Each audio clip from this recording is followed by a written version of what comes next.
Gente, bom dia. Bom dia. É uma responsabilidade grande falar para educador, diferente de falar para outros públicos, porque vocês são muito importantes, porque vocês são dissimuladores, né? Vocês vão ser os multiplicadores do que a gente falar aqui. Então é mais responsabilidade. Eu vim trazer algumas reflexões com vocês. Eu queria falar todas, mas eu não vou conseguir, porque isso é impossível. E, em segundo lugar, eu vou repetir muita coisa, porque educador repete o tempo todo. A gente pensa que eles já aprenderam, mas os adolescentes precisam aprender de novo, as crianças precisam aprender de novo, eu preciso aprender de novo, até o Isaac Newton precisa aprender de novo também, né? O que a gente sabe é uma gotinha, e o que a gente ignora é um monte de coisas, né? Então eu vou repetir muita coisa. Queria muito falar coisas novas, diferentes. Na educação não tem muita coisa nova. Se a gente conseguir pelo menos fazer o que já existe, já vai ajudar muito. Porque senão a gente fica inventando muita coisa que não existe, aí não funciona, esquece do básico. Esquece de criar referências, criar modelos, que essa é a nossa função e que a gente está se perdendo um pouco. Então, quando a irmã faz uma referência, a gente necessita de referências. Nós, seres humanos, somos pessoas que somos uma raça que a gente precisa de referência. Sem referência, a gente não se constrói. A gente não vai a lugar nenhum. Não se guia. Então, essas referências são importantes. Ele tem uma referência na camisa. Apesar de eu não gostar muito, mas ele tem uma referência na camisa dele. Ela tem uma referência no vestuário. Nós precisamos dessas referências. Uma referência na corrente, uma referência no bolso. Nós temos uma referência. Quem não tem, eu vou perguntar o nome. Qual é seu nome? É a sua referência. O nosso nome é a primeira referência que a gente tem. E, aliás, ele é o que marca a nossa história. Começa lá, no nosso nome. Alguns nomes casam com a pessoa, outros não. E aí já é uma confusão danada. Então, por exemplo, tem alguns Mateus que são legais. Tem Mateus que é um capeta, aí não dá certo. Aí não casou com o nome, né? Então o nome já é a nossa referência para a gente saber de onde veio, para onde a gente vai. Uma nação que não sabe de onde veio, não vai saber de onde vai. Por isso a história é tão importante. Precisamos saber de onde a gente veio, para que a gente possa saber para onde a gente vai. Por isso que a criança pergunta para a mãe: como é que foi quando eu nasci? Minha filha, quando viu minha esposa de noiva, ficou uma fera. Por que você não me convidou para o teu casamento? Eu queria ter te visto de noiva. Não, graças a Deus, a gente não te convidou para o casamento, senão não ia dar certo, né? Então ia confundir, ia ter uma confusão lá. Quer dizer, a criança precisa dessa referência, ela precisa saber de onde ela veio, como que ela veio. Por isso que ela pergunta várias vezes. Quem tem filho aqui? A maioria tem filho? Não pergunta? E você fala 1, 2, 3. E o vídeo? Ela vê 1, 2, 3. Fotografia, é a mesma coisa. A gente precisa saber como a gente funciona, né? Por isso que criança assiste filme ou desenho várias vezes. Não é assim? Rei Leão eu assisti 45 vezes. Eu sei todas as falas do Rei Leão em português. Então eu sei tudo. Até que uma noite minha filha: vamos assistir de novo? Terceira vez. Eu falei: eu acho que não. Terceira vez não dá numa noite, né? Vamos dormir. Porque quer compreender, quer entender. E aliás é um filme extremamente interessante para a dinâmica infantil, porque tem uma culpa de ter matado o pai, né? E aí ele vai para o Hakuna Matata, que é o que todos nós queremos às vezes, né? Que acabou ontem o Hakuna Matata, né? Para vocês, que as férias, né? Volta ao trabalho, precisa assumir de novo o lugar da pedra. Precisa assumir de novo a função de educador. Aí julho tem férias de novo, depois de dezembro tem férias de novo, né? É o ciclo da vida, que é o ciclo sem fim. Então nós vamos falar um pouquinho hoje sobre algumas reflexões sobre a educação. E eu queria primeiro dizer para vocês que é um grande desafio. Não pensem que é uma coisa simples.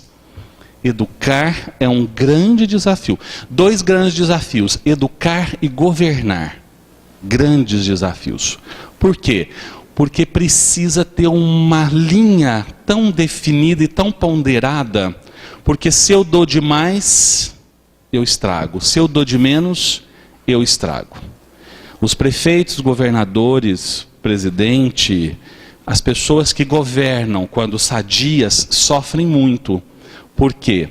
Se dão demais, tem aqueles que falam, por que que deu? Se dão de menos, vou dar um exemplo, não falando da pessoa, mas o Brasil teve um problema daí que alguém foi assassinado no outro país, não foi isso? Aí a presidente se colocou enquanto função de presidente. Aí começou a chover de coisas. Onde já se viu? Ela foi lá falar do cara, tem tantos outros que morrem aqui. É os 2 lados da moeda. Né? Como função de presidente tem que se falar alguma coisa, mas tem o outro lado. Olha como é difícil. Se um prefeito ilumina uma rua, alguém fala, esse prefeito é esbanjão, olha, pôs luz na rua. E o outro fala, que beleza, a rua estava escura, precisou de luz. Pai e mãe, mesma coisa, educador, mesma coisa. Se o pai dá muito para a criança fica nojenta, mimada, aguada. Ai, mamãe, papai, sabe aquela coisa que não dá certo. Se a mãe fica longe, a criança fica frustrada, carente, com o problema também. Olha como é difícil. Professor, mesma coisa. Se está muito distante do aluno, frio, calculista, não dá certo. Se está muito perto, faz churrasco junto e bebe vodka e esquece as coisas. Não dá certo, não funciona. Então olha como é difícil. Estar perto e ao mesmo tempo estar longe. Então é um grande desafio. Ser educador é um grande desafio. E é um desafio hoje, por quê? Né? Eu acho que é importante a gente pensar. Eu acho que o que nos move estar aqui, e eu falando de novo para vocês, e se eu voltar daqui 10 anos eu vou falar a mesma coisa, que esse ser humano é um ser inacabável. É um ser que está em constante transformação. O homem se transforma a cada dia. Nós não somos as mesmas pessoas. Os adolescentes é interessante, quando eles descobrem que alguém faz 25 anos de casado, eles falam, nossa, como é que você consegue ficar com uma pessoa 25 anos? E alguns muito sexualizados falam assim, como é que você consegue ficar com a mesma coisa? Aí a gente fala assim, quem disse que eu sou o mesmo? E quem disse que ela também é a mesma? Nós somos pessoas diferentes. Porque a gente se transformou. Então a criança se transforma, o ser humano se transforma. E é interessante porque quando mais a gente acredita nisso, mais a gente fortalece para que o outro também não fique acabado e vá se transformando. O educador tem que ter isso na cabeça. Porque senão desanima. Agora mudam-se as turmas, aí uma professora fala assim, você vai dar aula no 9º ano, você vai ver o Mateus, ele vai acabar com você. Aí tem professor que fala isso. Aí a professora chega lá assim, quem é o Mateus? Ela já fica assim, num estado de choque, que já já teve uma referência pré-concebida de alguém que é normal. Nós temos preconceitos, todos nós, é natural. Os preconceitos que nos guiam. Só que eles não podem me fazer me cegar. Quando eu vejo ele com uma camisa, eu já crio um conceito. Não vou afastar. Eu vou chegar para conhecer. Não sei quem está atrás daquela camisa. A minha família é palmeirense, mas eu nem sei quem é esse time. Eu não ligo muito, não. Vou pegar você por Cristo hoje, porque não tem jeito. Palmeirense e corintiano, gente, é difícil, né, irmã? Isso. Então, nesse preconceito, o professor chega lá e fala, Mateus, aí ele já... E o Mateus pode casar com o meu santo. Conhece essa expressão, né? E aí eu vou ser um professor bacana para ele, vai ser bacana para mim. Aí eu vou olhar para minha amiga e falar, eu não entendi o que você falou lá no começo do ano, porque eu não vi isso. Porque ele se transformou, ele mudou. Ou ao contrário também, pode ser pior do que eu imaginei. Também pode acontecer. Porque tem aluno que provoca a gente. Porque mexe com as nossas coisas. Quando a gente se relaciona, o relacionamento humano é como, não sei se vocês conhecem a lenda dos porcos espinhos. Diz a lenda, no inverno, para eles sobreviverem, eles têm que ficar pertinho um do outro, senão eles morrem de frio. E ao ficar pertinho um do outro, para não morrer, o que acontece com os espinhos? Um toca no outro. E ao tocar no outro, o espinho dela tocando no meu, me dói. Mas o meu também está tocando nela. Tem pessoas que têm um espinho um pouquinho maior. Tem gente que nasceu com o cabelinho um pouquinho mais diferente, assim, aí tem um espinho assim, tem bebê chorão. E tem bebê legal, não tem? Quem tem 2 filhos, 3 sabe disso. Tem uns que mamam e dormem, outros mamam e ficam acordados. Tem uns que tomam banho na hora que você pede, outros falam assim, não vou tomar banho. Então tem crianças que têm um espinho um pouquinho maior, tem um que tem um espinho um pouquinho menor. Ao conviver com pessoas, a gente vai tocar nos espinhos. E aí a gente pode se machucar e a gente também machuca o outro. Então existem pessoas, existem alunos que casam com a gente, existem alunos que não casam com a gente. A gente não vai muito com a cara. E pode acontecer isso, não pode? Pode acontecer isso. Isso pode acontecer. É do ser humano. A gente gostar de um e não gostar muito do outro. Só que na nossa função, nós vamos ter que desempenhar um comportamento de educador. Que aí nós vamos ter que lapidar esse nosso espinho para não cutucar o outro. O outro às vezes nos cutuca. Aí a gente tem que entender por que cutuca e o que está mexendo comigo. Para eu não poder entrar numa guerra. Senão eu vou guerrear com essa pessoa e vai ficar insuportável a convivência. Seja com aluno, seja entre professor. Às vezes também entre professor. Não vou com a cara daquela professora. O que ela te fez? Nada. Eu não vou com a cara dela. Mas o que ela te fez? Nada. É santo que casa e santo que não casa. É em relação de empatia. A gente não vai com a cara do outro. E a gente, eu gostei daquela pessoa. Eu gostei tanto. O que ela te fez? Nada. O que você gostou? Não sei. Casou, alguma coisa. Não sei o jeito que ela fala, que eu gostei. Geralmente, quando a gente não gosta muito, é porque a gente se vê muito no outro. A gente é muito parecido com aquela pessoa. Eu achei ela tão nojenta. Sou eu que sou. Mas como eu não me vejo, eu me vejo no outro. E aí a confusão está feita. E azar para a coordenadora, porque aí a coordenadora vai ter que segurar a onda, senão em algumas reuniões roda aí, ladeira abaixo, né? Não pode dizer, né? Não vai acontecer isso, claro. Mas a gente tem que estar atento a essas situações dos relacionamentos entre vocês, que isso é natural, é normal, e entre os alunos também, e entre eu e os alunos. Olha quanta coisa está acontecendo durante uma sala de aula. Relação entre eles, relação entre eu e eles, relação entre eu e a coordenação, eu e a direção. Tudo isso está acontecendo de uma forma muito rápida, muito dinâmica e de nada estático, nada acabado. Tá?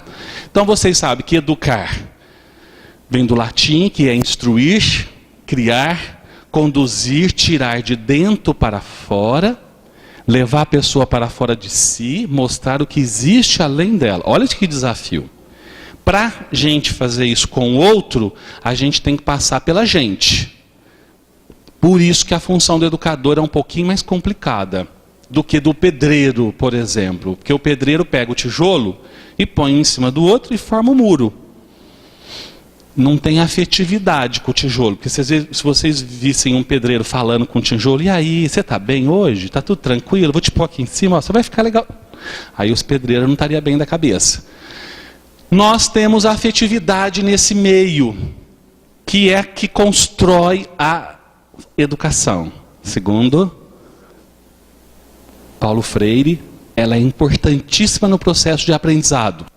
Sem afetividade não há aprendizado. Essa afetividade é a intenção de mostrar o que existe além dela. Por isso que um bom educador é aquele que pergunta muito mais do que responde. Um bom educador é aquele que faz perguntas o tempo todo. Também com respostas, claro, mas a gente não sabe as respostas. Nós estamos educando pessoas para um mundo que não existe. Vocês estão educando futuros engenheiros que vão construir carros que não existem. Vocês estão formando futuros médicos que vão lidar com remédios que não existem ainda. E assim sucessivamente. Estão lidando com futuros arquitetos que vão construir casas que não existem. Olha que função é essa. E nós somos do século passado. Todo mundo é do século passado. Olha que desafio. Nós, sendo do século passado, ter uma ideia e uma formação de um século, de uma mudança, de uma nova história que nós não sabemos como vai ser. Não sabemos. Uma vez eu dei uma palestra aqui, para uma empresa, foi aqui nesse auditório. E eu falei brincando assim, eu gostaria que tivesse pneu que não furasse. Né? Coisa mais desagradável, ter um pneu que fura. Não precisa ter um pneu que não fura. Aí já tem. Aí um levanta a mão, mas já tem pneu que não fura. Eu falei, que legal. Então agora eu quero um carro que não usa pneu. Porque eu sou um ser humano inacabável. Eu quero um carro que não usa pneu. Aí um falou, os japoneses já fizeram um negócio de eletromagnetismo que... já tem isso? Então eu quero um carro que voa. Ó. A gente não via isso que no ano 2000 não ia ter carro que voasse? Quem assistiu Blade Runner na década de 80, assistiram esse filme, Blade Runner, Caçadores de Androides? Filme futurista, década de 80, mostrei para minha filha adolescente, ela falou, nossa, vocês tinham essas coisas naquela época? 1980, um visionário pensou num carro que voasse. Que é isso que eu quero, um carro então que voa. Vocês percebem esse ser inacabável? E aí, a hora que alguém inventar o carro que voa, eu quero teletransporte. Eu não vejo a hora de existir isso. Star Wars, e aí aparece lá. Coisa boa. Todo mundo quer o teletransporte. Para ir para a praia, que delícia, não precisa pegar serra, que coisa boa. Então, mostrar o que não existe. Então, a função, olha que função nossa, né, de vocês. Educar. Eu sou formado há 25 anos e hoje eu dou aula. A aula, eu fui formado de um jeito, dou aula de outro jeito, e eles vão encontrar um ser humano de outro jeito. Olha isso, como é difícil. O que eu ensino para meus alunos eu não sei, eu não aprendi. Eu tenho que estudar para mostrar um ser humano diferente. Quando eu me formei, a psicologia tinha 3 áreas de trabalho. Hoje tem 20 áreas de trabalho. Hoje tem um negócio chamado CRAS, que é essa área social, onde a psicologia está inserida. Nós não sabemos o que a gente faz com delinquente. Nós não sabemos trabalhar com delinquente. Não sabemos se tem trabalho com delinquente. Se existe. Como é que nós vamos trabalhar com psicopata? Difícil. Não sabemos o que fazer com isso. Então são propostas, são ousadias que a gente tem que estar atento. Por quê? A nossa função é de informar, que é mostrar o mundo.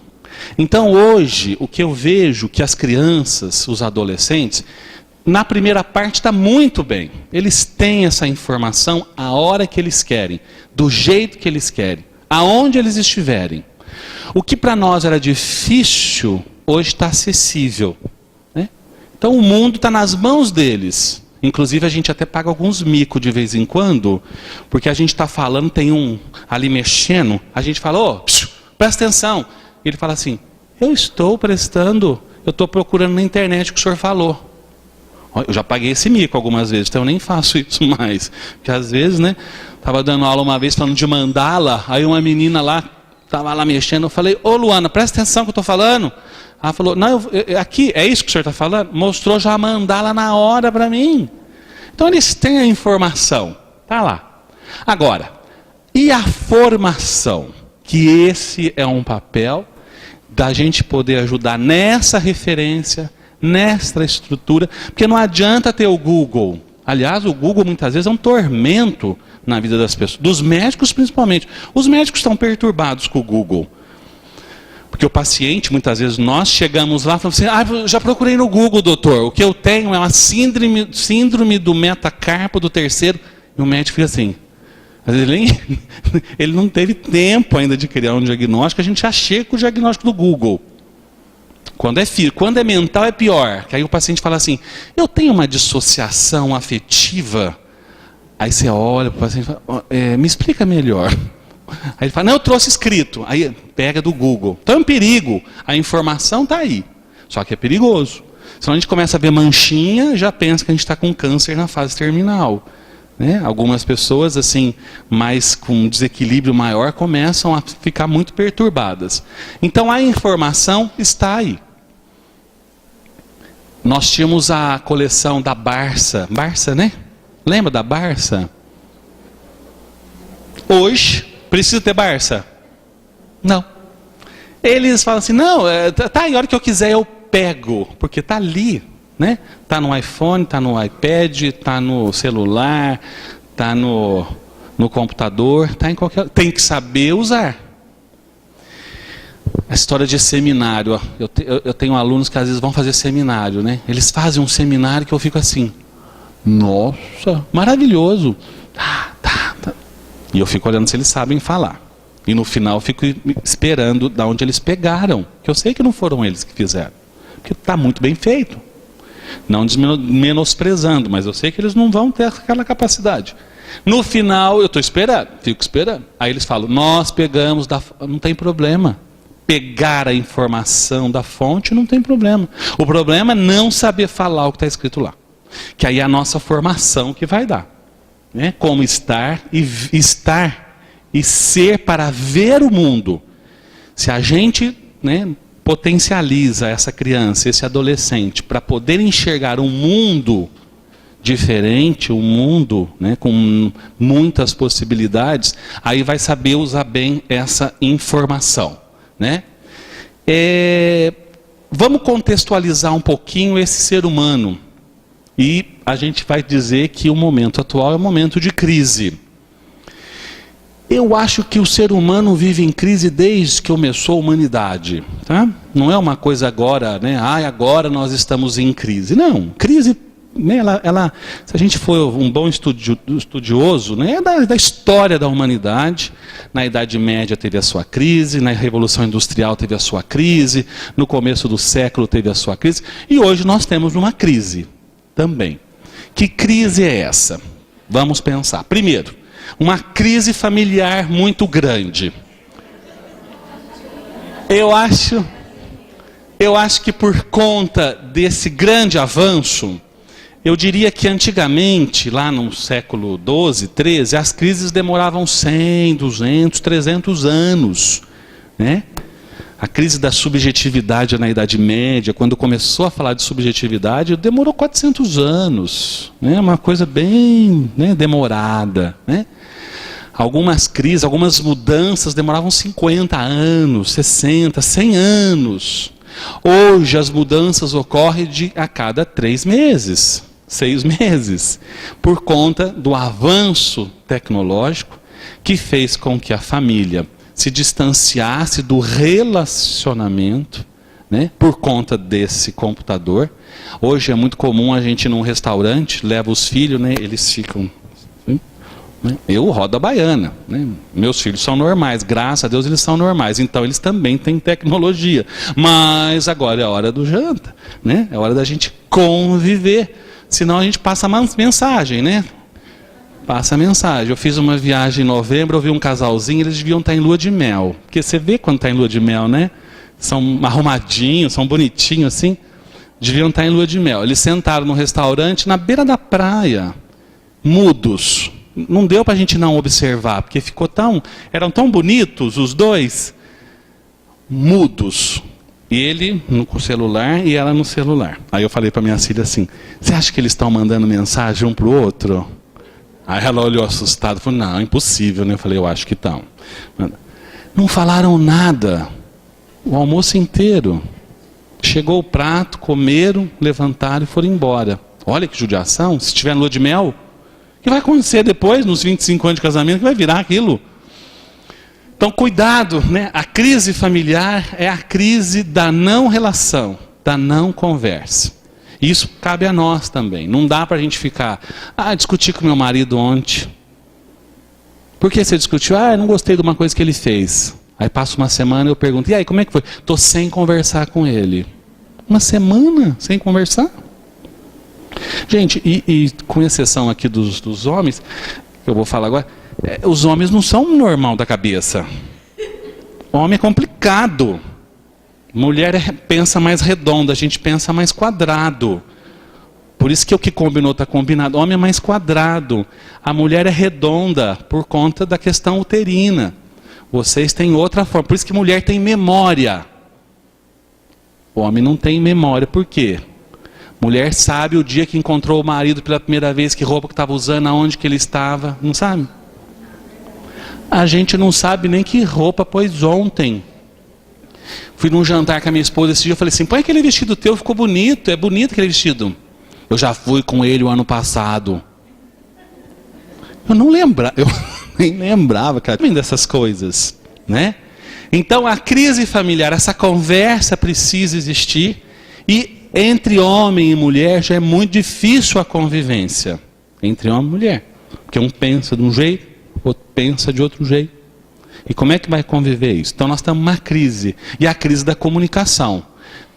E aliás, esse negócio de celular, de Facebook, tem trazido tanta confusão nos relacionamentos. Por quê? É uma imagem que aparece ali que faz a gente pré-conceber coisas. E aí dá uma confusão danada.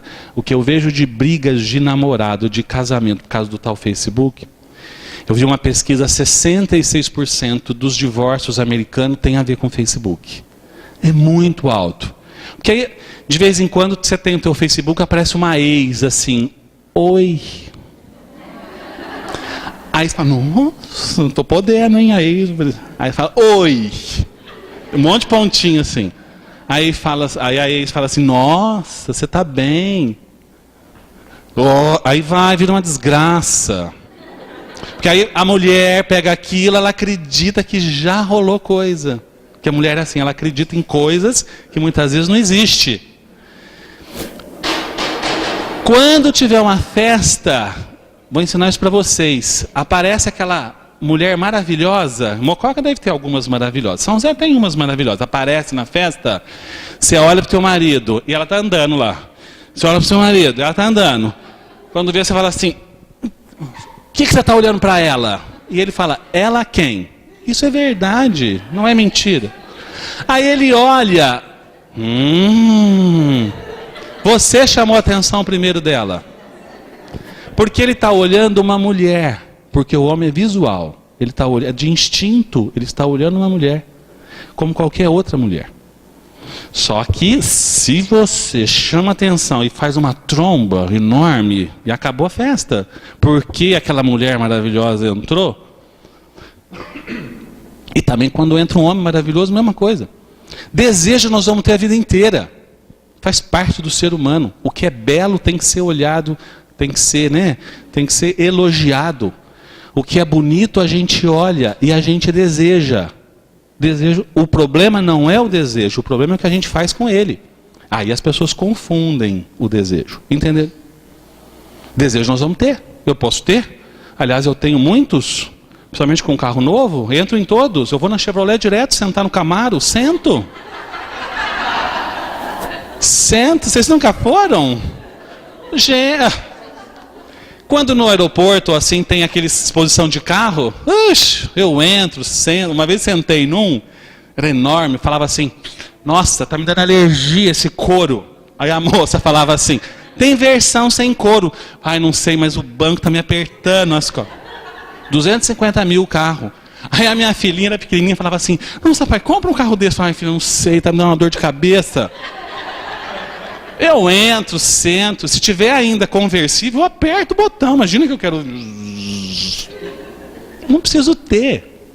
Adoro ir em shopping para ver as coisas que eu não preciso ter. Só para ver. Somente a joalheria, eu acho tão bonito aquela. Tem umas que não... Preço sob consulta. Eu falo, nossa... Se está escrito preço sob consulta.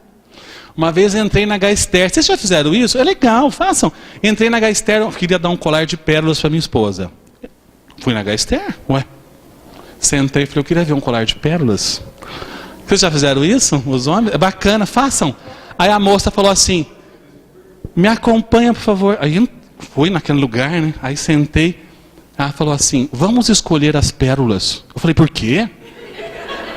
Ela falou, a gente escolhe as pérolas. Eu não sabia disso. Aí ela me mostrou aquele monte, né?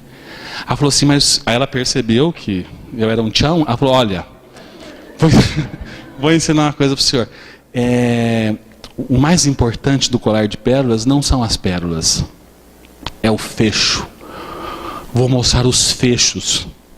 O fecho é mais caro do que o colar. Vocês sabiam disso? Aí me mostrou os fechos. E foi uma grande brincadeira. Lógico, eu estava lá de verdade para ver, mas...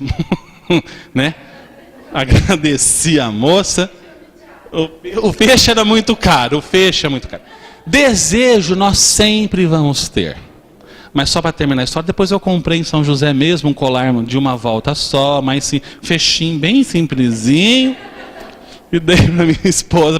A mulher tem que ter um colar verdadeiro, só um tá bom, né? De um fechinho assim. O desejo nós sempre vamos ter. Pessoas bonitas, né? Mulheres inteligentes, ricas e sensuais, eu sempre vou ver. Homens inteligentes, sensuais, nós sempre vamos ver. Só que eu casei com você. Mesmo porque depois que tira aquela capa, vai ser uma pessoa normal. Não vai ser normal? Tem alguma diferença? Mesma coisa. Vocês pensam que a Ivete Sangalo não tem corrimento? Pensa que a Xuxa não tem cólica menstrual? Claudinha Leite já não quis jogar o filho fora da janela. Gente, são normais. São pessoas normais. Menos a Angélica e a Cláudia Raia, porque elas saem do hospital, já viram? Por isso que eu gosto da Ivete. A Ivete saiu inchada, peitão, 10 quilos a mais. Né? Ela saiu normal. Né? Eu falo que as modelos profissionais não são normais. E eles querem dizer que elas são normais. Não. Nós somos normais, elas são anormais. Uma Gisele Bündchen vestiu um vestido 34, não é normal, magrela pra caramba, né? Não dá certo. Né? Vai chamando a mulher de magrela. Né? Ou seja, essa crise familiar do relacionamento, da convivência, é a família que a gente tem hoje aqui. É a família da qual vocês vão estar lidando. Uma família que está em crise de relação. De papel, de função, paterno e materno, estão perdidos. Antigamente era muito definida a função do pai e a função da mãe. Hoje eles estão perdidos, porque o pai quer ser amigo do filho. Não funciona. Não funciona. Pai é pai. Amigo é amigo. O amigo faz tudo que a gente quer. O pai não, nem a mãe. Então está tendo uma crise de função dentro dessa família. Uma crise existencial, porque hoje temos acesso a várias coisas, o desejo nunca teve acessível a tanto, o poder de escolha está tão grande que nos deixa angustiado. Quanto mais a gente tem opção de escolher, mais angustiado a gente fica. Parece que se a gente tivesse um sapato só seria melhor. Só tem um? Quantos sapatos temos? 50. Ai, qual que eu vou hoje? A gente até senta, né? Ai, não sei qual que eu vou. Igual essa moça, não sei qual. Uma brincadeira do sapato é igual da vida. E compra outro que ela não tem. Ela não tem. Tem um comercial bacana de uma mulher falando que ela não tinha roupa. Vocês já viram? Ela não tinha roupa, abriu o guarda-roupa, estava vazio. Ela enxergava vazio. Aí o marido ia lá, abria a roupa, estava lotado de coisa. Né? Porque é uma crise existencial enorme. Diante dessas escolhas, e aí vem com carro, com comida, com várias coisas. Eu ouço muita gente falar assim, o Natal não é mais o mesmo. Ai, porque era tão gostoso o peru que a gente comia no Natal, só no Natal, né? Hoje a gente come peru qualquer hora, não é assim? Então os valores mudaram. Por essa crise existencial, né? Esse vazio que se instaura na nossa sociedade, que é a era da insatisfação. Nunca tivemos jovens e crianças tão insatisfeitas, muito insatisfeitas. E essa insatisfação é a clientela que vai vir aqui com vocês, que tem iPhone, iPad, iTudo, e não tem o ai sou eu, o que eu sou, que eu estou perdido. Então é uma outra crise da existência. Esse monte de coisa que era para ajudar, piorou. não fortalece, porque nós, seres humanos, continuamos com um vazio, que é o vazio do desamparo. Adélia Prado, conhecem a Adélia Prado? Uma mulher maravilhosa, conheci pessoalmente o ano passado na Flipossos. Ela foi na Flipossos. Alguém foi na Flipossos o ano passado? Ela esteve lá. Essa mulher é maravilhosa. E ela fala esse termo, o termo da orfandade. Nós somos extremamente órfãos, que a gente está buscando referência. Eu estou buscando referência do meu pai, o meu pai está buscando referência do pai dele. E o pai dele provavelmente está buscando referência do pai dele. A orfandade é um sentimento da humanidade. Então essa crise existencial é poder também ajudar os nossos jovens e a nós mesmos, que o vazio faz parte da vida. Não dá para ser preenchido o tempo todo. Domingo à tarde é dia de fazer nada. Os jovens não aguentam mais não fazer nada. Eles têm que estar fazendo alguma coisa. Sem internet, então, eles entram em pânico. E a gente tem que ajudar esses jovens que têm momentos que não é para fazer nada. Porque senão esses jovens vão para a praia e vão fazer o quê? Vocês já foram para a praia. O que a gente faz na praia? Nada. O mar vem e o mar vai. O mar vem e o mar... Ele não para. Esse mar não para. Só isso. Aí sim, lógico, tem o camarão, tem a cerveja. Lógico, a gente também para se divertir. Aí a criança não aguenta e ela vai para onde? Para as adicções do álcool, das drogas, da internet. Aí ela passa a ser uma adicta, uma compulsiva, porque ela não aguenta esse vazio. Estão me entendendo o que é o vazio? Que tem momentos que não é para fazer nada. Ah, segunda-feira é dia de trabalhar, não estou dizendo, tá? Temos que ter essa ideia. Mas tem momentos, tem situações que não é para fazer nada. As crianças não estão aguentando isso. Mesmo porque, naquela crise familiar de relacionamento, as crianças estão fazendo um monte de coisa. Inglês, judô, karatê, taekwondo, kumon, hipismo, balé, tudo, né? Criança não tem tempo para brincar. Criança que não brinca tem problemas emocionais. Precisa brincar, precisa fantasiar. Criança que não escuta história, contar história, não desenvolve raciocínio. Então precisa contar história para criança. Criança que não brinca, criança que não conta história, criança que não tem avô e avó, que senta e conta história, porque tem avô e tem avó que está moderno também. Só quer viajar? Só quer passear? Põe silicone, arruma as coisas e vai. Tem avô que você olha para o avó e a filha e fala, vocês são irmãs? Aí ela fala, não, sou mãe. Né? Assim. Assim, tá Glória Menezes, né? Não fala ressurreição, mas... Né? Tá. Não que eu não possa fazer, posso, é bacana, tá? Mas assim, eu tenho que ser vó, né? Delícia ser vó, delícia ser vô, né? E vó... Você vê, não tem jeito. A gente pode ser bonito, pode, né, não tem problema, é legal a gente se cuidar, é muito bacana. Mas dentro de funções, senão vai confundindo, né? Então essa crise existencial é a crise do vazio, do desamparo, da angústia. Então nós também precisamos entender um pouquinho isso. Isso acontece com a gente e acontece com a clientela que vem. Uma clientela insaciável. Que quer. Se o educador entrar nessa história, está frito. Porque nós nunca vamos saciar um buraco que não tem fim. Combinado? Nós também temos que colocar limite. Ao mesmo tempo que a gente vai estimular o que não existe, mas eu tenho um limite também. Assim como para a liberdade, depois eu vou falar. A liberdade também tem um limite, senão não funciona. Tá? Além dessa crise familiar existencial, essa crise da autoridade, né, da figura de autoridade, como eu estava dizendo, na família e na sociedade, essa crise da figura de autoridade, nós passamos com essa liberdade a questionar as figuras de autoridade, coisa que nós não fazíamos. Vocês questionavam os professores de vocês, quando vocês eram alunos? Questionavam para eles. Com os amigos a gente falava, mas a dona fulana, pelo amor de Deus, alguém falava assim, ô professor, alguém fazia isso? Vocês questionavam policial, juiz, Vocês questionavam o médico? E hoje, como é que funciona? O médico está dando a receita, a vozinha fala assim: bota aí dipirona. A doutora Miriam, você conhece a doutora Miriam? A Miriam conta isso uma vez. A Miriam Camargo, ela é daqui, trabalhou em São José. A Miriam estava lá, a avó, aí a Miriam falou assim: mas quem é a médica aqui? Ela falou assim: a senhora é a médica, mas quem entende mais sou eu. Reconheceu e desreconheceu. Ou seja, nós estamos questionando. Aí o médico dá receita. A gente pega a receita e fala assim: nossa, não vou comprar tudo isso. Não. Desautorizamos. Por que você foi lá? A gente ficou 4 horas lá sentado. Aí ele dá o remédio e a gente fala: não vou comprar isso não.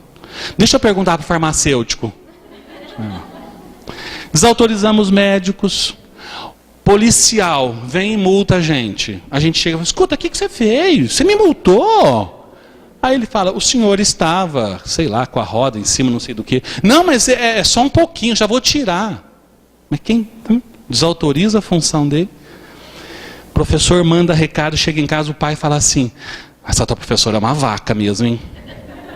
Olha isso na cabeça da criança. Não é isso que eles falam? Eu vou lá, deixa que eu vou lá conversar com esse professor. O que ela está pensando que ela é? O que ela está pensando que ela é professora, é isso que ela está pensando que ela é. Só isso que ela está pensando que ela é. Então nós estamos desautorizando essas figuras de autoridade. Nós estamos fazendo isso, então a gente tem que estar atento também para nós, hein? O que um juiz fala. Vocês podem estar se pensando assim: mas tem muito policial complicado, juiz complicado e médico complicado. Tem, eu sei que tem. Eu sei que tem gente aí maluca, né? Eu sei disso. Mas, e tem professor maluco também. Tem psicólogo maluco também, viu? Tem um monte de gente maluca aí.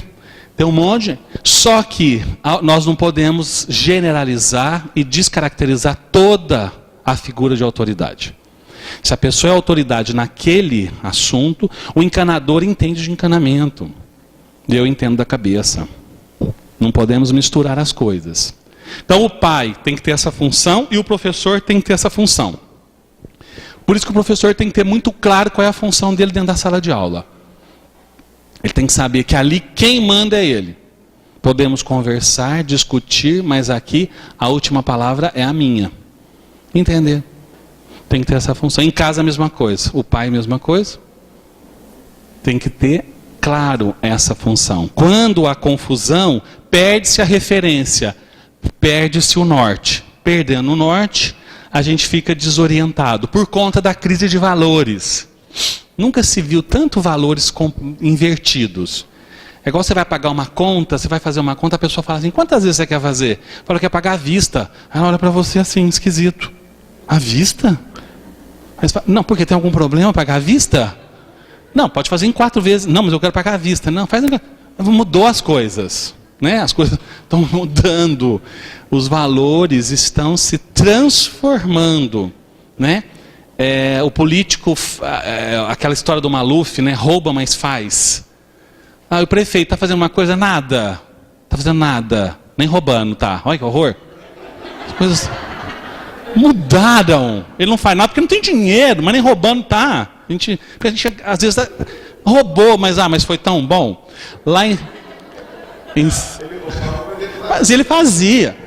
Em São Sebastião da Grama, eu trabalho lá 2 manhãs, e teve um prefeito que ficou 8 anos lá, e ele, depois que saiu, claro, apareceram um monte de outras coisas, e alguns rombos grandes, mas o pessoal falava assim lá, eu ouço isso lá: não, esse dinheiro que ele pegou, é que aquele negócio assim, tudo que ele trazia, 10% ficava para ele. Então ele não pegou do município, ele pegou do extra. Mudou o valor. 3 milhões, 4 milhões, entendeu? Porque, aí você fala assim: que bom que não é do município. Graças a Deus, é da União. Isso é meu. Mesma coisa. Então a gente tá meio perdido do que deve, o que não deve, o que faz, o que não faz, o que pode, o que não pode. A gente está meio perdido. Aí a gente ouve assim: no tempo da ditadura era tão bom. Por quê? Porque não podia nada, então a gente tinha que fazer aquilo. Conviver com a liberdade é um desafio, porque a gente tem que ter postura, tem que ter valor.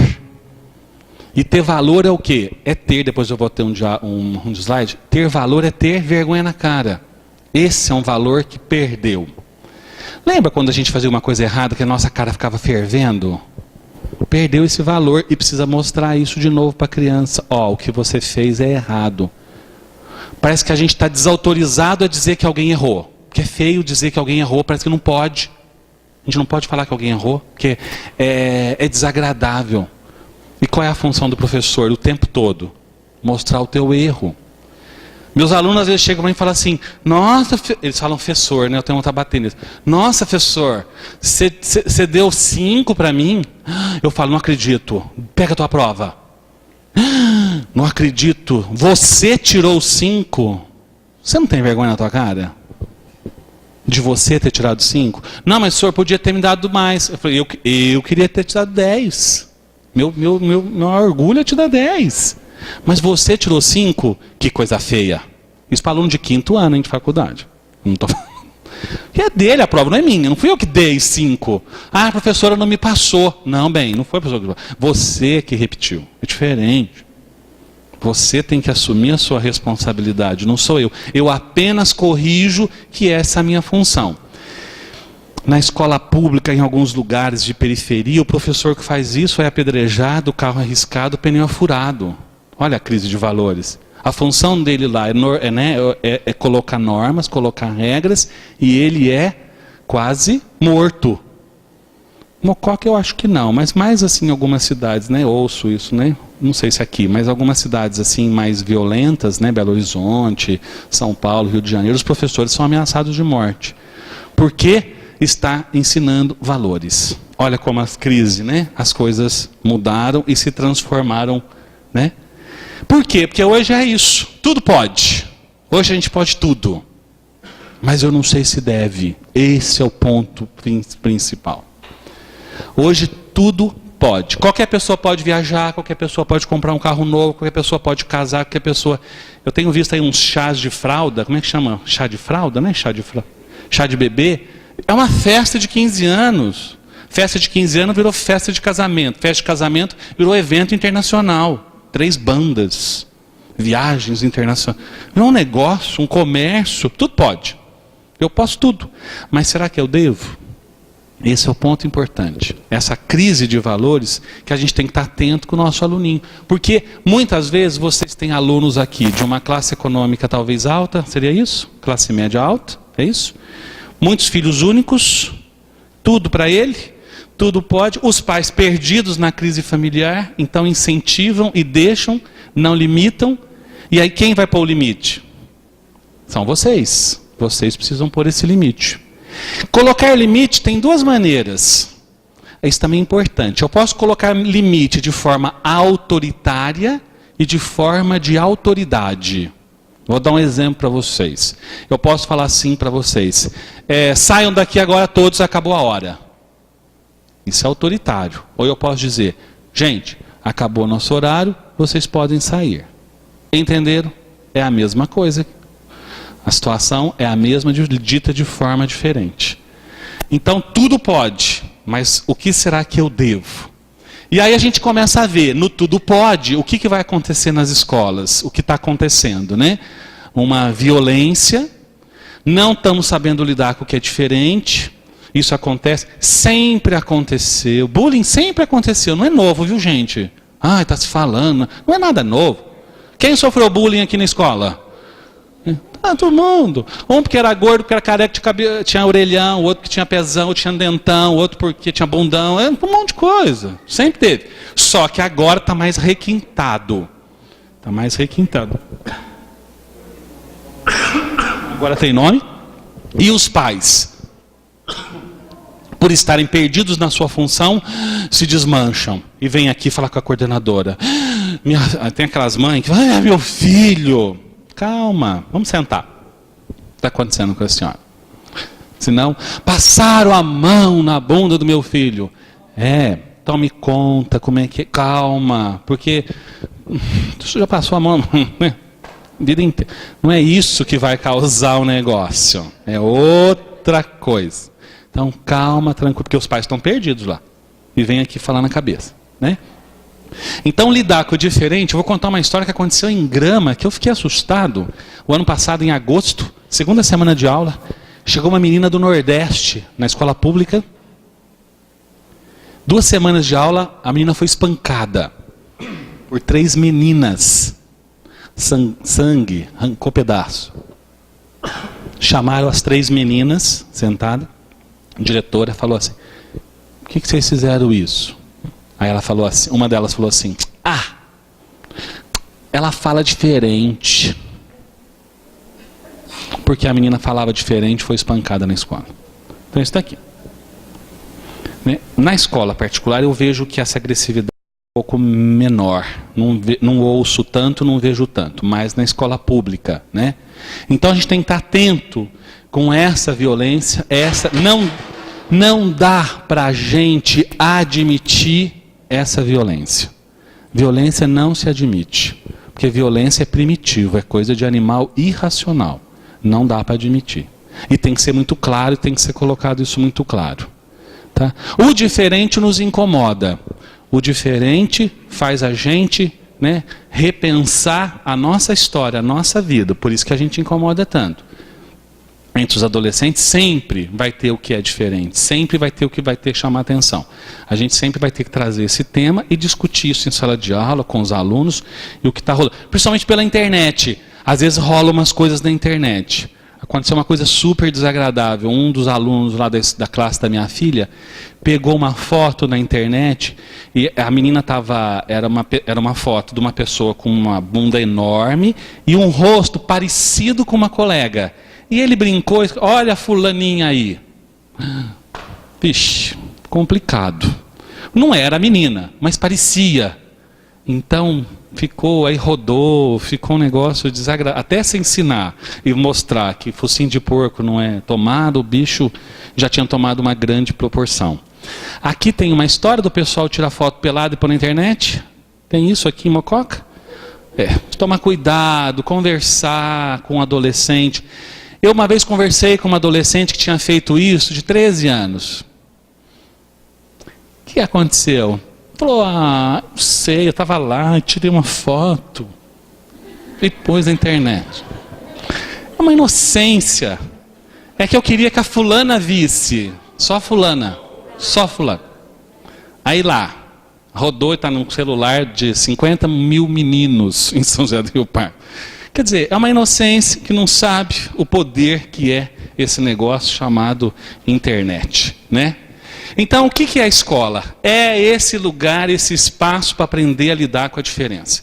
Hoje, cada vez mais, as empresas, em qualquer lugar que a gente vai, a gente precisa aprender a lidar com o que é diferente. Aliás, as empresas contratam o que é diferente, o que é igual ela não quer. Né? O que é igual... Tem um amiguinho meu que foi prestar um concurso num banco em São Paulo. Engenharia. Vários candidatos. Todos. Inglês fluente, alemão fluente, experiência internacional, tudo igual. E chegou 2. Aí por que ele foi escolhido? Porque ele tinha um curso de brevet de avião. Por isso. O banco achou que quem tivesse um curso de brevet, ele seria mais ousado. E aí o banco escolheu ele em relação ao outro menino que tinha a mesma formação que ele. Então lidar com o diferente é a gente estar disposto a ver que o diferente não nos ameaça, mas nos complementa. O diferente não é uma ameaça, é um complemento. Muçulmanos, católicos, judeus, complemento, não é uma ameaça. Senão a gente vai lá e atira e mata. E não funciona. Então, dentro da sala de aula, lidar com o aluno é lidar com as diferenças. O professor é isso daí, é aquele que cuida do filho do outro. Não é a história da galinha é só uma alusão, hein? Não é uma brincadeira assim maldosa. É só para dizer que o professor é uma galinha choca, vamos dizer assim, que vai cuidar do filhotinho dele e do outro. Olha a cara dela. Vixe! Então, seus alunos são os seus filhos na função. Na função. Não é que vai levar para casa, senão estraga a função. Porque não é seu filho. Mas na função de cuidar. E cuidar para que nenhum perigo aconteça. Porque é isso que a galinha está fazendo aí. né? É a gente fazer qualquer coisa. Ser professor é também fazer qualquer coisa. Quando eu falo fazer qualquer coisa, eles falam assim, você está dizendo que a gente ser palhaço em sala de aula? Não. Professor não é fazer graça, não é fazer... Só que o professor, ele tem uma multiplicidade de funções.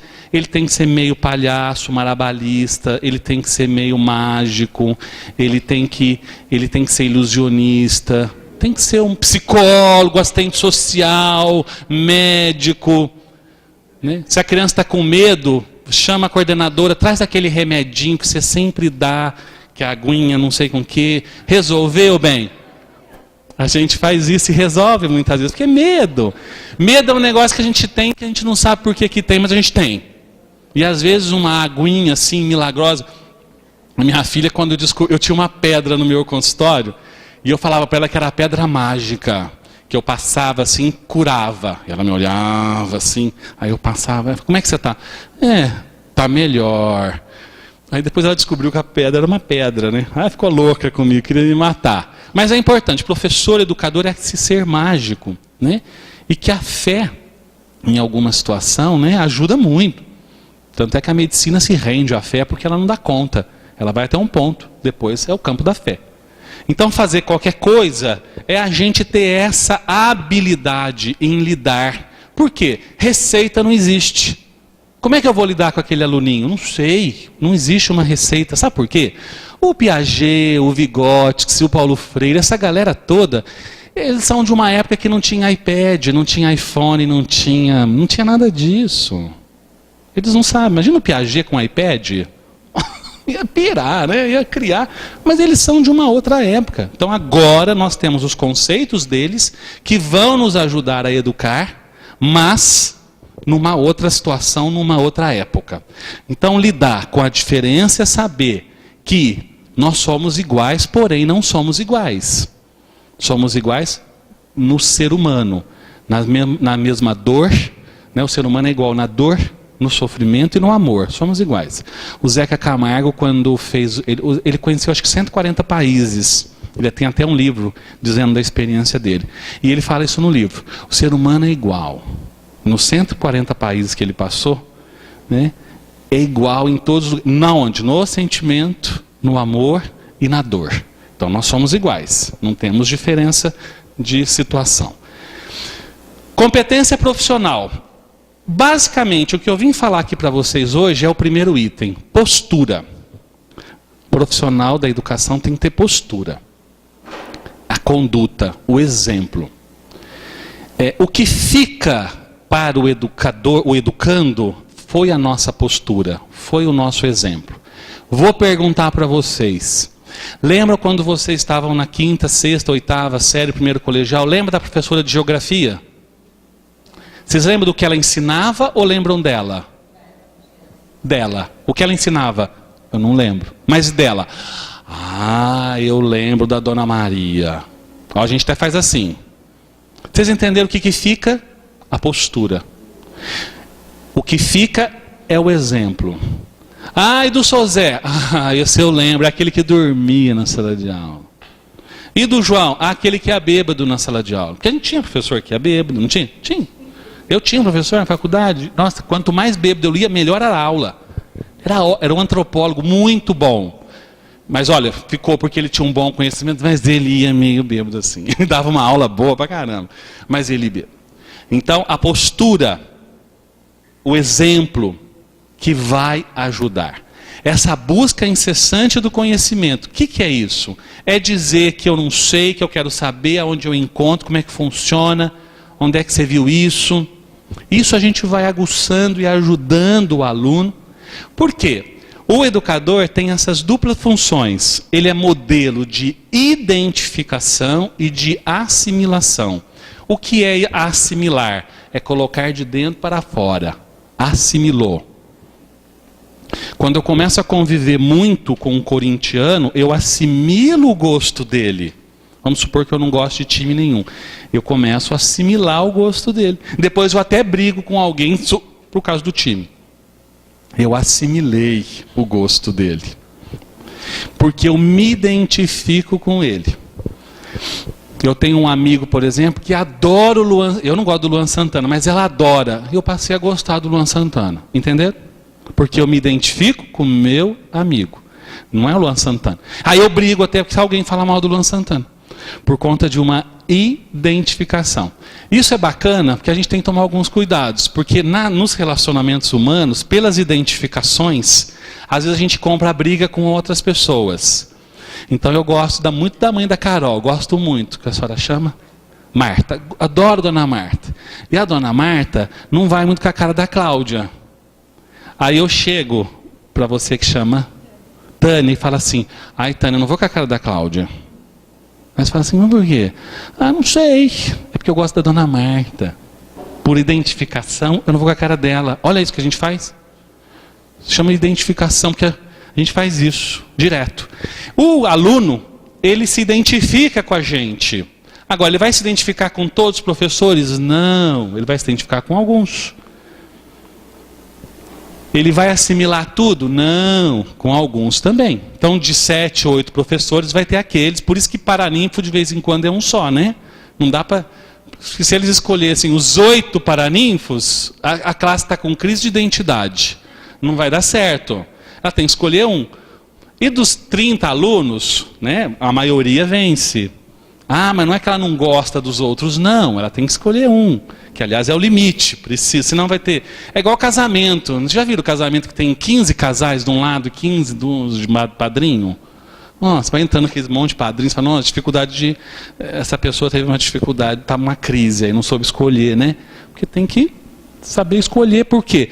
Criança vai se identificando, vai assimilando na nossa postura, na nossa conduta. Então eu falo, não é o caso aqui, mas tem professoras que de vez em quando vão com uns negócios assim que está quase saltando para fora, não dá certo. Aluninho de 10, 11 anos, não funciona. Então a postura da roupa é muito importante. No caso da... Vai com uma sainha. Uma vez eu fui dar uma vivência para professor e foi uma mocinha com uma sainha. Gente, ela ficava... Aí ela foi sentar no chão, ela não sentava, ela ficou com um negócio assim. Quase que eu peguei um pano e falei, põe um lençol aí, porque não vai dar para trabalhar bem. Ainda mais com educação infantil, não dá para ter sainha. Com educação infantil não dá para ter sainha. Nem peitão saindo para fora, não tem jeito. Tem que ter postura, tem que ter conduta. Alguns profissionais, vocês iriam num ginecologista que sai bêbado da Carpe Diem todo sábado? Ah, não dá, né? Não dá pra gente ir, né? Então tem que ter essa postura. Há algumas profissões, a conduta é muito importante. A minha principalmente. Juiz, advogado, tem que ter algumas posturas. Eu peno com os meus alunos, porque chega no 5º ano, eu falo, ó, a partir do ano que vem, menos. Ai, não vou poder mais pôr umas fotos no Face? Não. Não tem foto no Face de biquíni na praia, tomando uma cerveja. Ah, mas... Agora mudou. Você tem uma outra postura. Aí eles sofrem, porque essa geração, eles querem pôr tudo. Não dá mais para pôr. Ah, eu posso ter Face de aluno? Pode, depende do que você vai pôr no seu. Não é assim? Os alunos, eles escarafuncham a nossa vida, eles sabem de tudo, eles têm o nosso Facebook.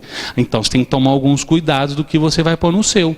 De vez em quando, alguém põe algumas coisas no nosso. Acontece. Eu fui no aniversário da minha sobrinha de 8 anos e tinha um monte de brincadeira. Eu pus uma tiarinha com chifrinho, brincando. Tiraram uma foto, colocaram lá. Ah, meus alunos, aquele é o seu outro lado. Vai começar. Eu falo, se você continuar falando, você vai ver, eu pego o garfo, porque por enquanto só está o chifre, mas eu vou pegar o garfo. Quer dizer, acontece isso, algumas pessoas nos marcam em situações e a gente tem que manter a postura. No caso meu só foi não podem ter outras coisas mais complicadas, porque as pessoas tiram fotos de qualquer lugar, de qualquer jeito, né?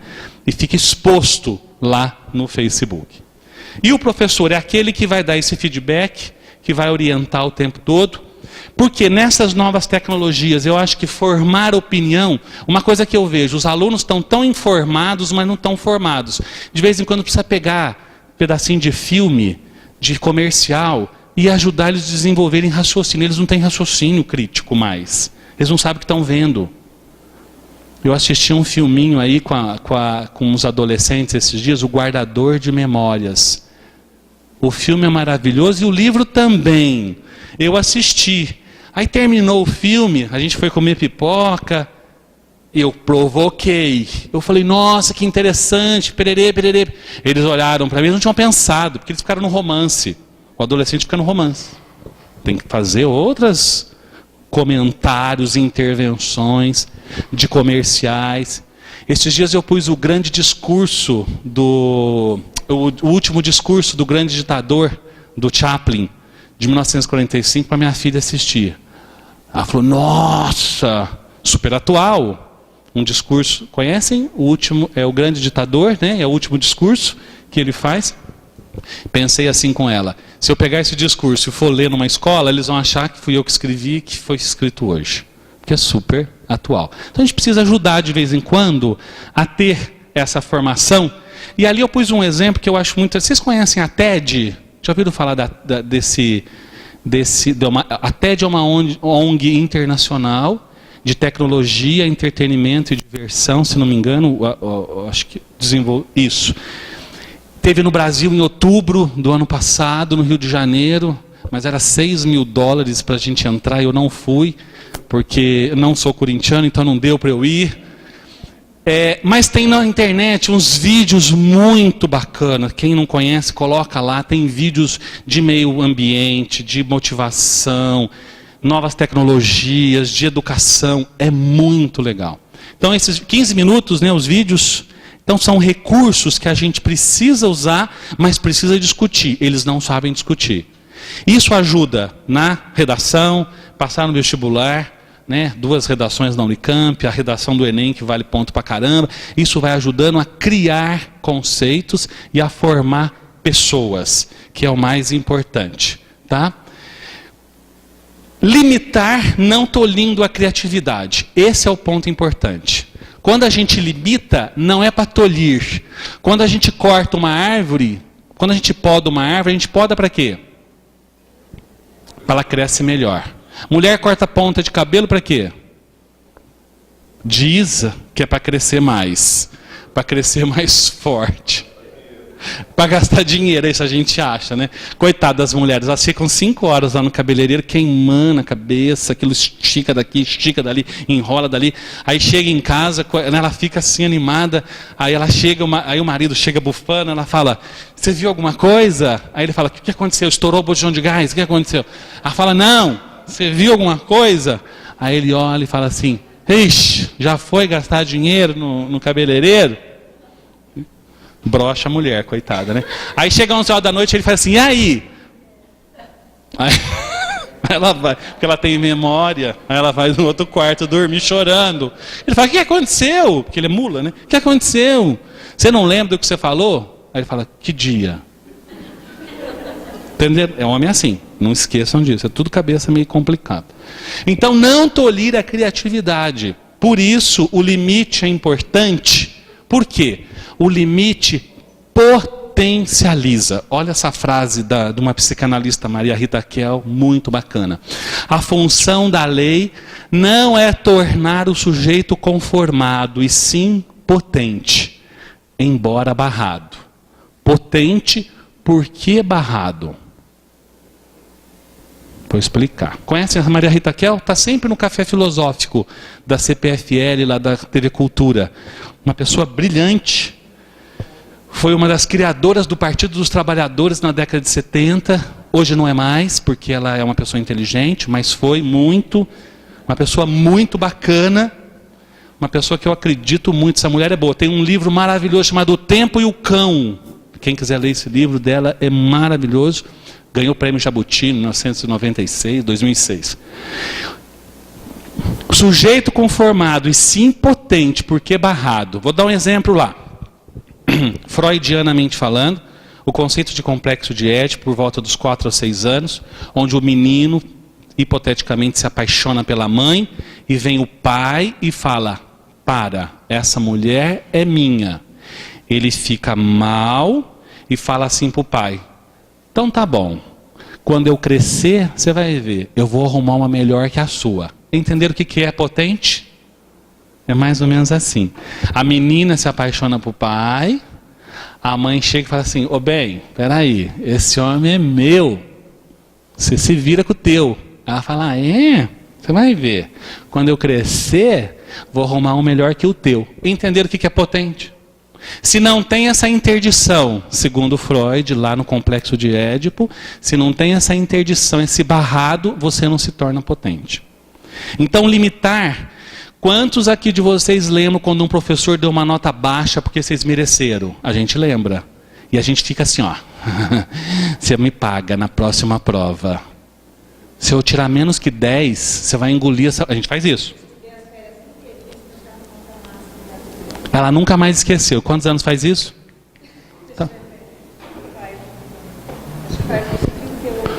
Ela nunca mais esqueceu. Ó. Ela lembra o nome ainda do professor. É Viva. Viva. Potente. Se tornou potente. A experiência viva está aqui de 38 anos porque foi barrada. Entendem? Vocês entendem a importância do limite? A gente não pode sofrer para colocar limite. Não podemos sofrer. A gente está sofrendo para colocar limite. Não podemos sofrer para colocar limite. É importante para a vida. Eu estou falando de filho adolescente porque a minha menina tem 16 anos. De vez em quando ela fala, eu vou na festa. Eles são bonitinhos, eu adoro adolescente. Eu vou no rodeio, em Guaxupé. Falo, vou. E vou de van. Falo, eu vou junto. Quando? Ela está se achando. Aí depois ela fala, então, vamos comprar o ingresso. Eu falo, não. Você não vai.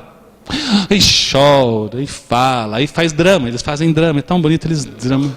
Não gosta de mim, todo mundo dos meus amigos vão. Não faz nada que eu quero. O que as minhas amigas vão pensar de mim? Eu falo, vai pensar que você tem pai e teu pai não quer que você vá. Entendeu? É isso. E eu não posso. Deixa falar, adolescente precisa falar. E você precisa estar junto com ele.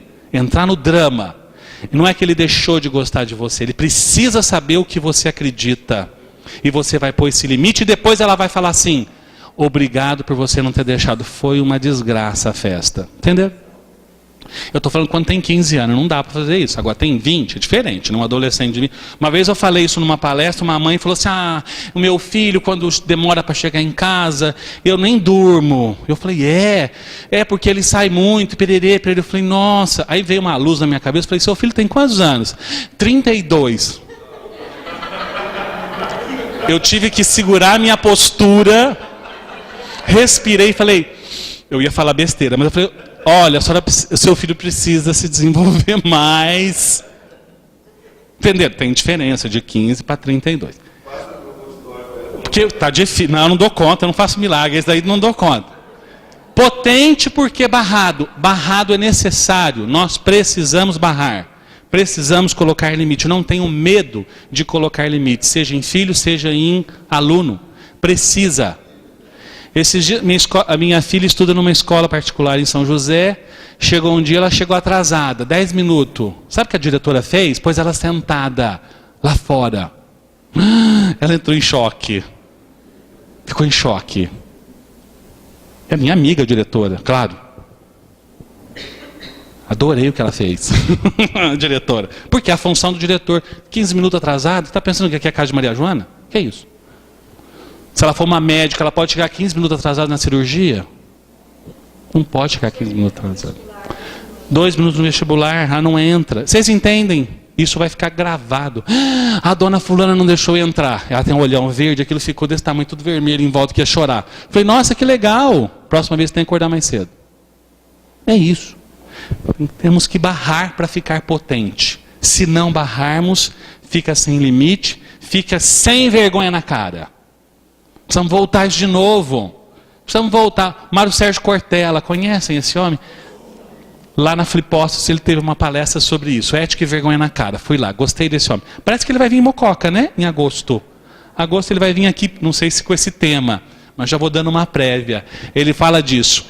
Ética é ter vergonha na cara. A gente não vai fazer porque a gente tem uma mãe. Aí ele dá um exemplo muito bacana do corredor.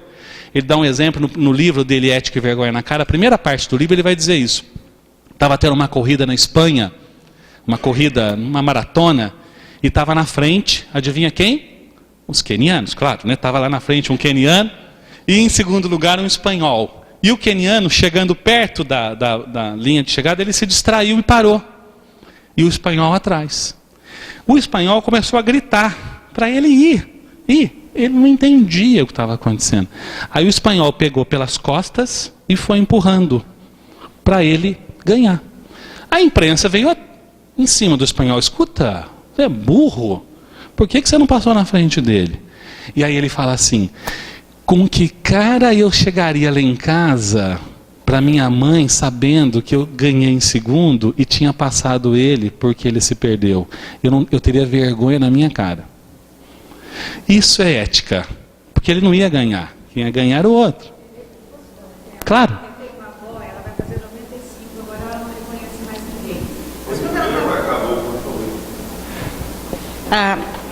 Eu tenho uma avó, poucos privilégios, ela vai fazer 95 e ela não identifica mais ninguém. Quando ela tinha por volta de 85, ela já começou a confundir as coisas. E ela foi ficar um tempo na casa da minha mãe com a gente, e ela pegava os sapatos e colocava debaixo do travesseiro.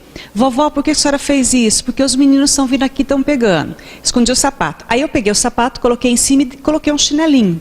E ela ficou: cadê meu sapato? Cadê meu sapato? Falei: aí veio aquela inspiração. O moço veio aqui. Que moço? Quando ela entrou na minha, eu falei: o moço, porque a senhora comprou e não pagou. Ela virou e falou assim: essa não, mamãe me ensinou, do outro não se pega uma agulha.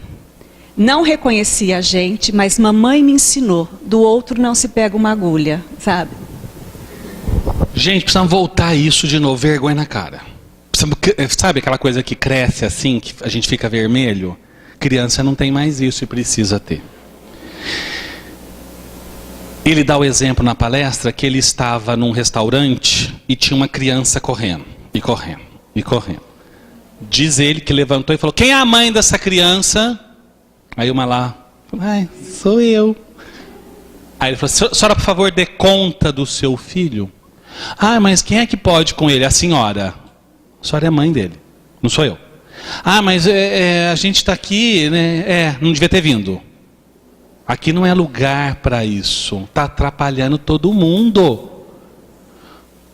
Criança tem lugar para ir. Mas não é para trazer num restaurante? É para trazer. Que ela fique sentada. Ela vai comer. Porque a gente está assim, que belezinha. Está subindo na cortina, a gente fala Circo de Soleil. Não é Circo de Soleil. Restaurante. Vai na loja, sobe, começa a derrubar as coisas. Eu fui no banco esses dias, aquelas fitinhas, a criança puxava, aí ela ia lá. O guarda, assim, coitado, não sabia o que fazia. A mãe, eu olhei para a criança, não é minha função ali, né? Mas eu olhei, fiz assim, Aí ela olhou para mim, aí que ela fazia, né? Eu ainda não sou o Mário Sérgio Cortella de falar quem é a mãe dessa criança. Mas vocês entendem o que é ter vergonha na cara? É isso, precisa ter postura, precisa ter lugar, não pode fazer algumas coisas. Então tem que mostrar isso para a criança: isso não pode fazer, isso não deve fazer. O mundo faz, nós não fazemos. O mundo pode fazer, nós não fazemos. Que eu acho que isso que é importante, o que é essa vergonha na cara. E se ele vier aqui, vocês vão ouvir isso. Se não tiver vergonha na cara, não vai sonhar. Não vai sonhar, não vai criar ideias, não vai ter projetos de vida, porque não está limitado, porque não está potente. E se não tiver potente, não vai ter essa palavrinha que é resiliência, que é a capacidade de adaptação. É um conceito da física, que a psicologia tem usado muito, que é a capacidade de suportar. Pessoas mais equilibradas são pessoas com uma maior gama de aceitação da vida. O que é aceitação? Cruzar o braço e deixar o milagre acontecer? Não. Aceitar é aceitar as condições que eu tenho, das minhas capacidades, das minhas imperfeições. Aceitar as frustrações. Lidar com os desejos. Entra a mulher bonita, nossa, que mulher bonita, mas eu te amo, meu amor. Que aquela lá também, se tirar aquilo lá, também não sobra nada. Entendeu?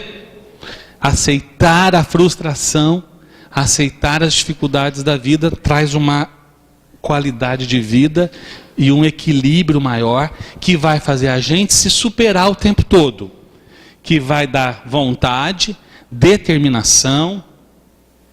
Hoje eu sou muito convidado por empresas, eles falam assim: você podia vir aqui motivar a minha turma? Quando eu ouço isso, eu falo: gente, motivar a turma é tão difícil. Por quê? Motivação não é de fora para dentro, é de dentro para fora. Vocês, educadores, estão aqui para serem motivados, mas é buscar dentro de vocês essa vontade, essa determinação do que vocês são importantes na vida dos outros. Por quê? Vocês são tão importantes na vida dos outros, né, que vocês têm um comprometimento com a eternidade.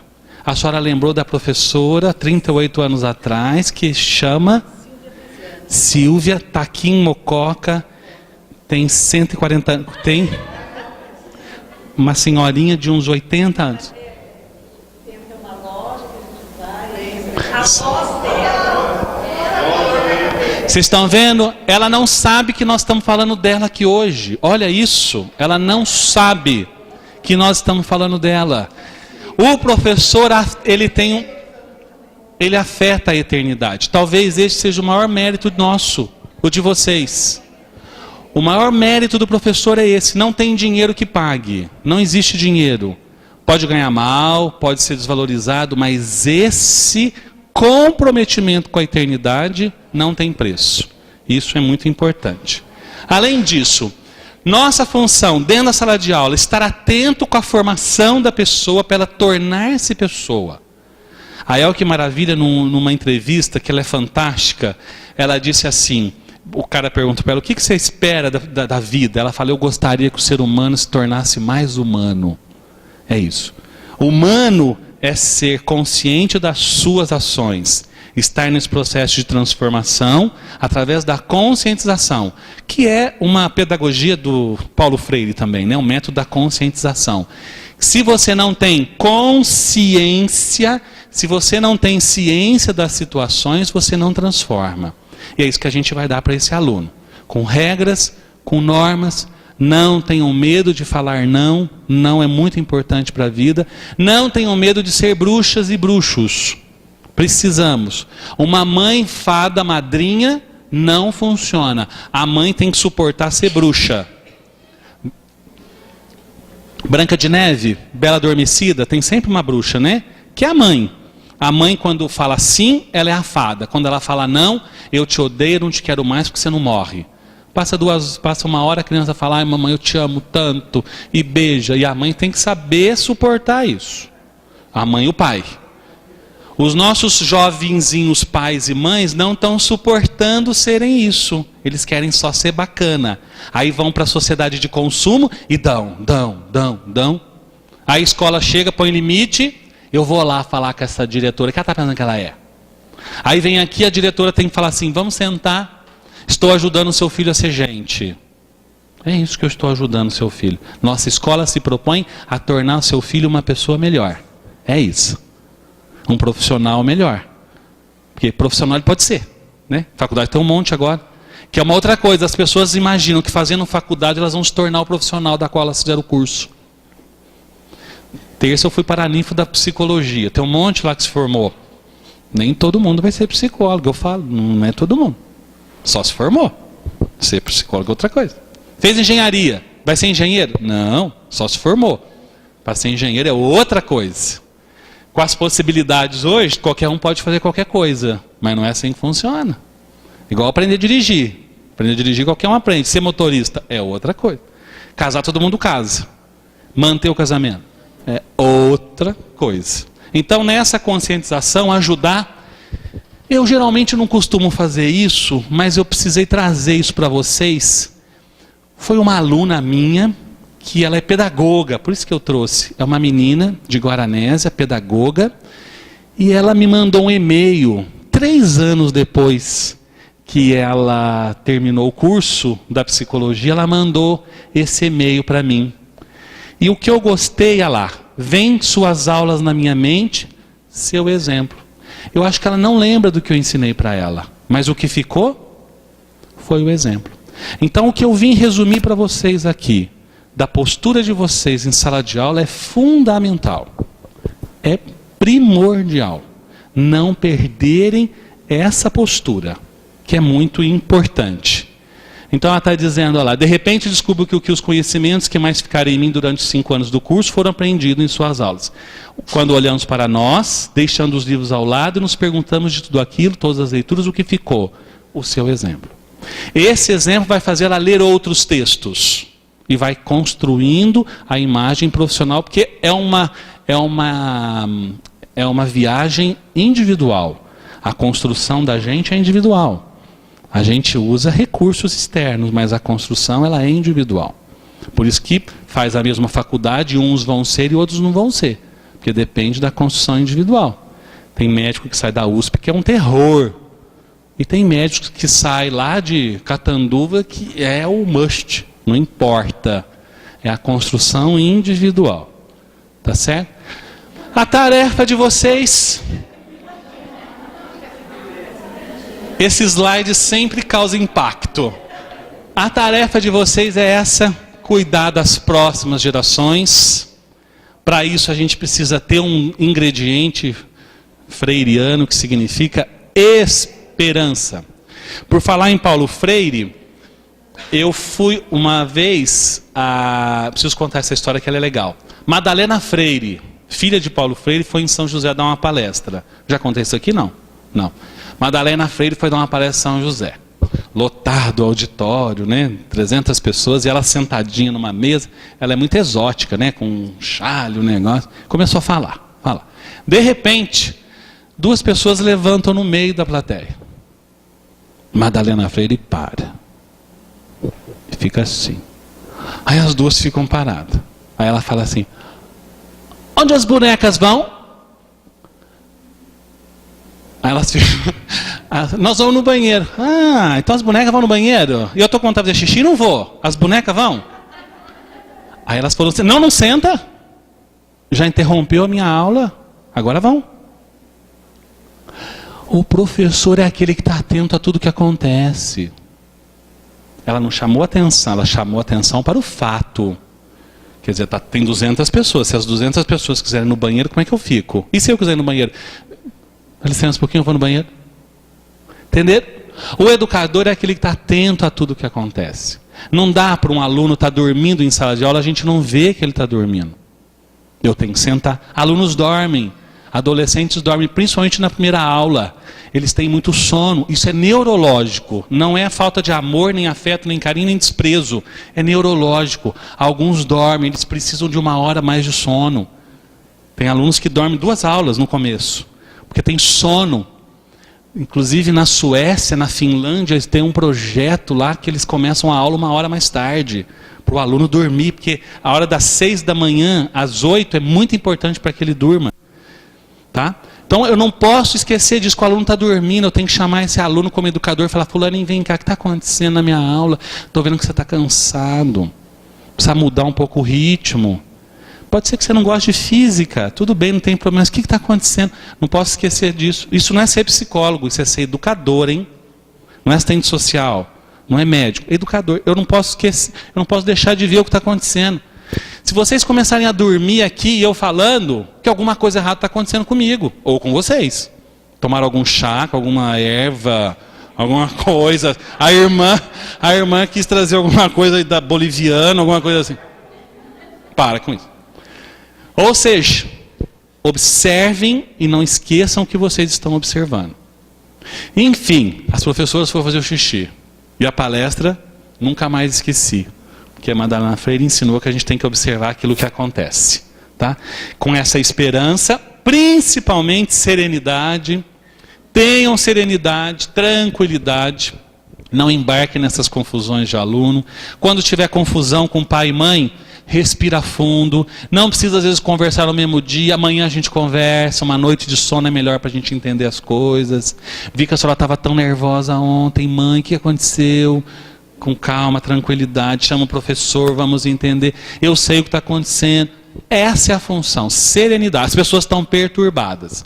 Eu adoro ir em banco quando eu tenho tempo, eu fico na fila. É muito bacana. As pessoas estão tão malucas, todo mundo nervosa, agitada, como na oração. O tempo está muito complicado, né? Não temos tempo. O tempo não se compra e a gente cada vez mais quer ter tempo. E o Banco Itaú propõe 30 horas de banco. 30 horas. 6 de agência e 24 em casa. Olha isso, né? Não. E quando você está atrasado assim, está quase para você ser chamado, entra uma grávida. Quando não entra um idoso. O problema não é do idoso e da grávida, entenderam? Qual é o problema? Meu que fui antes do meu tempo, fui o meu tempo errado. Entenderam? Isso é o meu tempo, não é deles. Eles têm o direito de eles entrarem na fila. O problema sou eu. Quando a gente está com folga, a estrada é tranquila. Quando a gente está atrasado. Tem um ônibus em São José que eu tenho vontade de bater no ônibus. Toda vez que eu estou atrasado, ele está escrito assim atrás. Está atrasado? Sai mais cedo. Aí eu falo, por Deus, irmã. Não, acho que é para eu ficar sereno, tranquilo, senão vai acontecer alguma coisa. Entendeu? Então, serenidade é importante para vocês manterem a saúde mental de vocês. Vocês são exigidos. Dar uma aula é muito cansativo. Eu sei que é muito cansativo. 50 minutos de aula? 50 minutos de aula é muito cansativo. A atenção humana não passa de muito tempo, mais de 40 minutos, 35, 40 minutos, depois já existem outras coisas. Isso quando os alunos têm uma capacidade de concentração boa. Quando nós temos aluno com alguns probleminhas de atenção, de hiperatividade e etc e tal, aí o bicho pega. Que aí é o nosso desafio maior. Eu tive uma aluna no 5º ano hiperativa. Ela era sacoleira. Da 25 de março. Então vocês imaginam o que ela aprontava na aula. Capinha de celular. Qual que o senhor quer? Capinha de celular. Bolsa. Lingerie. Quando ela levava lingerie? Imagina. Era uma coisa. Lingerie para mulher era um festival. Aquilo abria. Era sutiã para calcinha. Uma coisa de lá. Eu pensei, Luana, meu Deus, como é que eu vou ter que te ajudar? Eu tenho que ajudar essa moça. Ela vai se formar, vai ser minha colega de trabalho. Hiperativa. Agitada. Celular, internet, unha. Que ela chegava e ela era bem fortinha, assim, não era corintiana, mas era forte. Aqui ela já arrasava. Ó, penei para lidar com a Luana, porque eu tinha que ajudar essa moça a se centralizar e ler os textos e entregar os trabalhos em dia. Senão ela não ia se formar. E fui com muita luta, ajudei, ela se formou, está trabalhando, parece que ajudou um pouco lá. Então, serenidade é importante, desafio nós vamos ter, aluno problema nós vamos ter, a história da inclusão, tem os alunos de inclusão, os deficientes que estão juntos. Cuidado, vamos ter limite, não vamos ultrapassar o nosso limite, não sejam super-heróis, nem super-mães, nem super-professores, não existe isso. Mesmo porque os super-heróis também têm problemas, né? Qual é o problema do super-homem? Kryptonita. Qual é o problema do Capitão América? Aquela capa dele. Do Batman. O Batman tem uma crise de identidade, tem até máscara. Aquele moço tem dificuldade de relacionamento. Mora nas cavernas. Aquele moço não é bem. É um herói, mas com dificuldade de relacionamento gravíssimo. Tem uma distimia, tem um problema de humor. Homem-Aranha. Problema grave. Também sobe nas paredes. Os super-heróis também têm problemas. Não são super. Os santos também, né, irmã? Os santos, antes de ser santo, nossa, eles aprontaram. São Francisco, meu Deus. Santo Agostinho, São Paulo, essa galera aprontou depois. Ou seja, são pessoas, são humanos, não queiram ser além do que vocês são. Precisam ter bastante serenidade. E é isso, acho que acabou. Ajudou a pensar? Ficou cansativo? Alguém dormiu aqui? Em resumo, eu queria que vocês entendessem isso. Vocês vão ser sugados, puxados de todos os lados.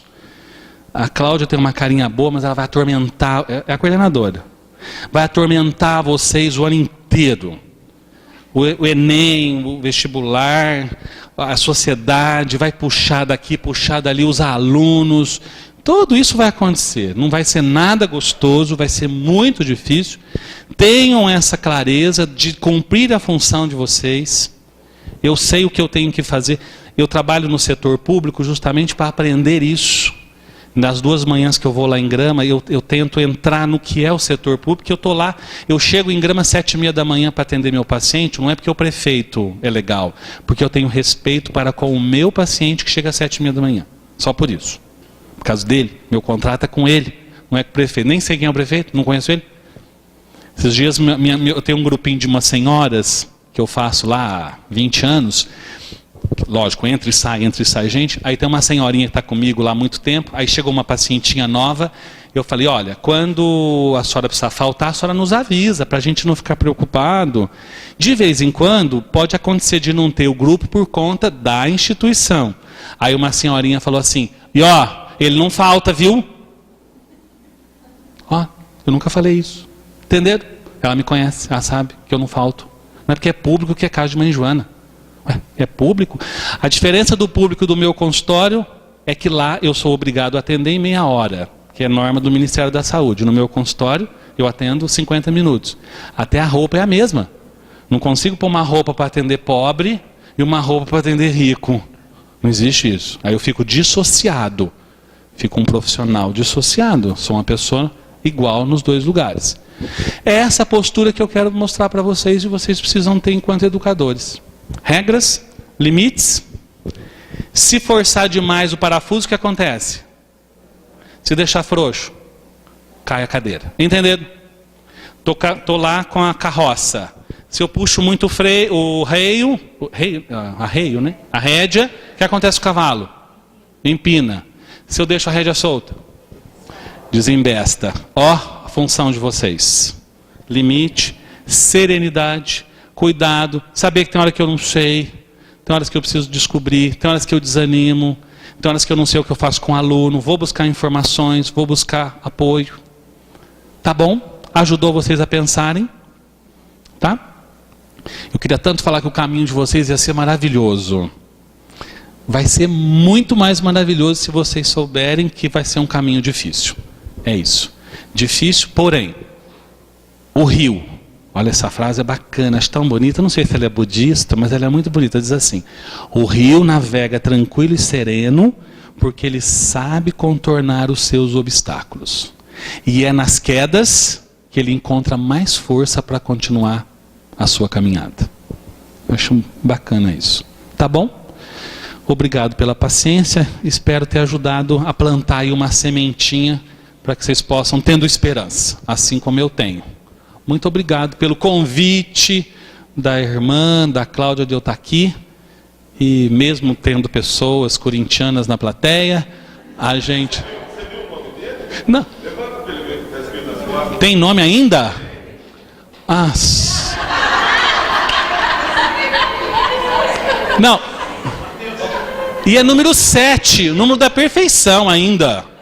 É número 7, número da perfeição, Mateus e corintiano, olha. Ah, bom. Tá bom. É um anjo? Tá bom. Então, muito obrigado. Gente, boa sorte para vocês. Muito obrigado.